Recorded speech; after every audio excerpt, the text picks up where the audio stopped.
At a time when Nigerians are yearning for a brighter political dispensation, when the nation's travails are brought to an end by visionary leaders that can chart the way forward, when we call Nigeria a country for all and prospect a brighter future for her, political gladiators from all walks of life, in a bid to arrest the hopelessness and travail of compatriots in the Nigerian entity, converged at Lagos with eminent personalities in attendance. Amongst those who graced the fourth annual lecture on Nigeria's political future at the Radisson Blu Hotel, Isaac John Street, GRA Ikeja, Lagos, the Minister of Information Lai Mohammed, former Governor of Ogun State Winga Daniel, former Governor Anambra State Peter Obi, PDP chieftain Chief Bode George, Dakuku Peterside, former Nigeria's Maritime Administrator, OPC Chairman Otumba Gani Adams, amongst others.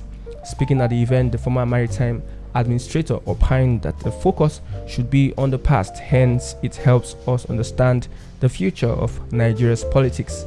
On the issue of restructuring, Gani Adams opposed state autonomy, stressing that it will pave way for many tyrant institutions as state.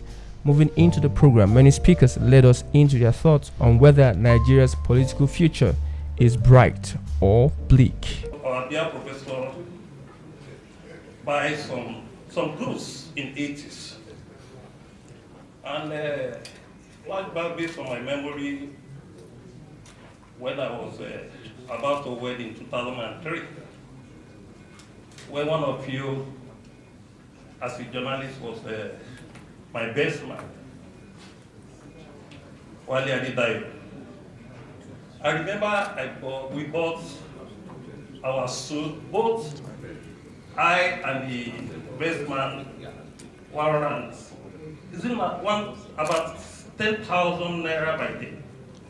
That's 2003, precisely. And when we wore that suit, on the occasion, people say, you are a militant, how do you get this suit? We don't expect that you will buy a beautiful suit like this.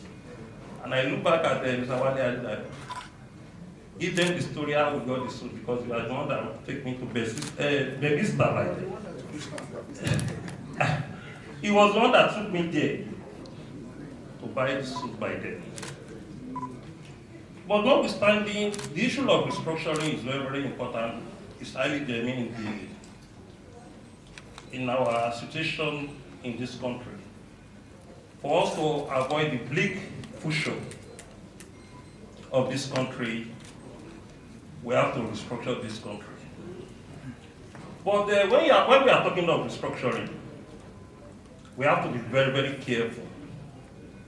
Most of our establishment, our governors, former head of state, when they are talking about restructuring, they always like to discuss about statism.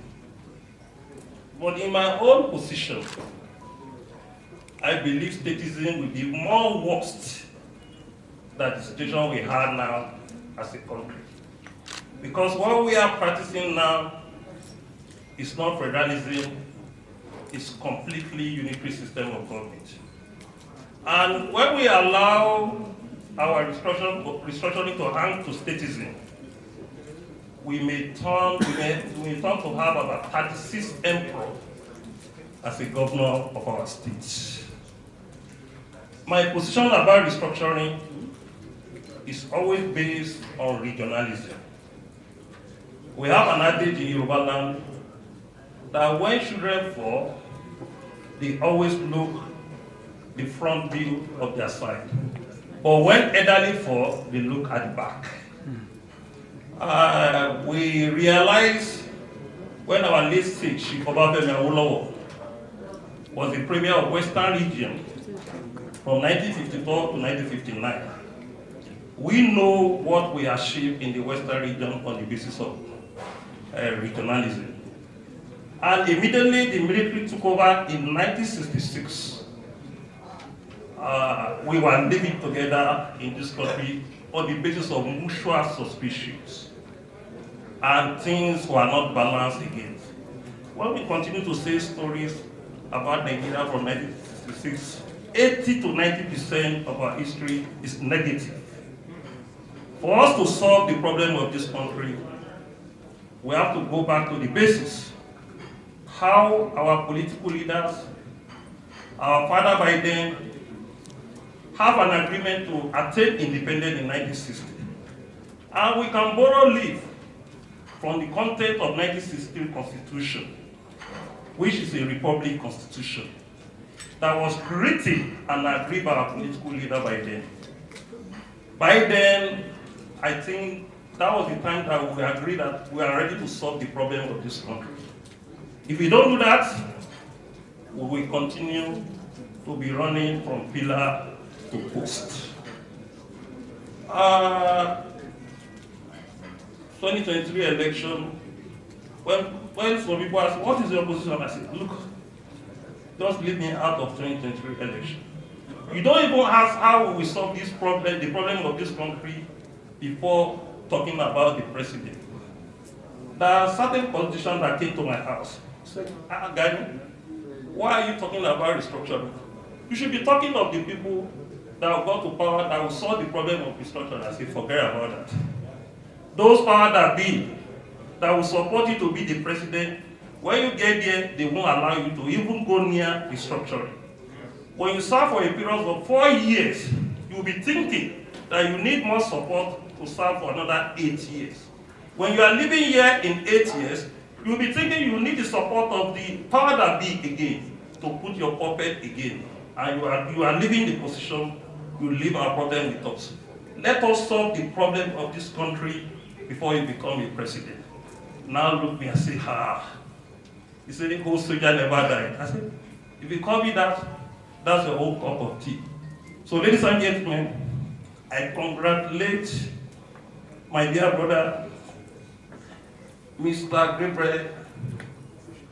Akindewo, I always miss Akindewo for this wonderful program. And for the mindset of being consistent, of having a beautiful lecture like this. Because I realize that every year we do come to Radisi Blue for this kind of a conference. And I always ask him that, Mr. Gabriel, báwo lẹ ṣe make it, báwo lẹ ṣe ń kó definition conference ní Radisi Blue? Àwa gan ta jẹ́ Ààrẹ Ọ̀nà Kakanfò kan ká tó sọ pé a fẹ́ ṣe conference ní Radisi Blue, a máa ń rò lẹ́ẹ̀mejì. Say, Ààrẹ, leave that. It's good way. And I pray the good way will continue your life in Jesus' name. Thank you very much for this wonderful program. And I have met a lot of my Oga in journalism that I've lost touch with for the past 20 years. Thank you very much. We have challenges, we have problems, and these challenges are serious. If not addressed,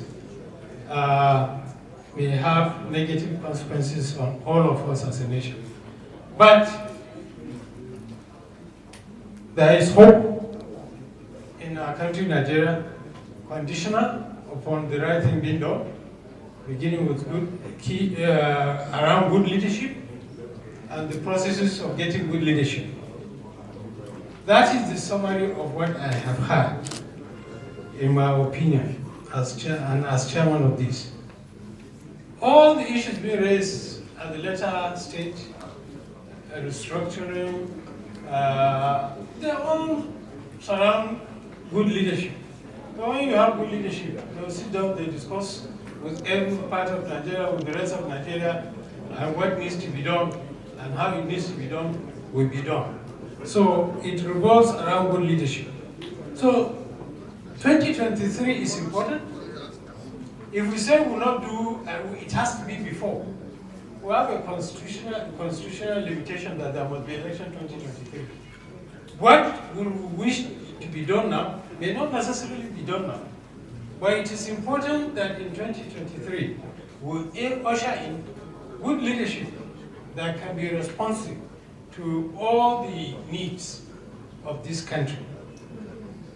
There are, in my opinion, this is my personal opinion, that because of the divisions we have across this country, the fabric holding us is getting thinner and thinner by the day because of things which may have been done wrongly or things which have not been done by those who we put in authority.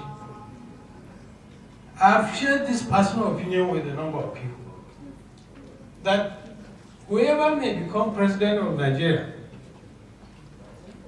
he or she, in my opinion, should have the spirit of forming a government of national unity that will now come with a national agenda which is not based on political interests, sectional or religious or anything like that, and that will easily pass.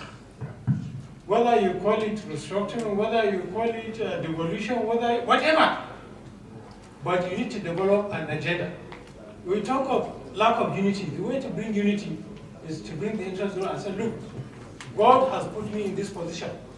I come from this political background, but the challenges before us affect all of us. And I want unity in addressing these fundamental issues. Then there will be a national agenda that political coloration will not make important issues, not to be done or implemented in this country. The leadership recruitment process, yes, money is important in politics, but money should not determine politics in its entirety, but it's important. Now, it's not democracy, or even the countries that are not democratic, economic privileges and power are being used to sustain them in office. But let's use it positively. Let's use it positively. The private sector has a role to play. And I hope they play it well. Because I get surprised sometimes when I hear or read, whether true or not true, the private sector trying to determine political direction in this country. If they miscalculate, if they're trying to sell their business, they can lose everything. Yes, if they force what exclusively serves their interest and does not serve national interest, it can boomerang, and instead of saving what they have, they can end up losing what they have.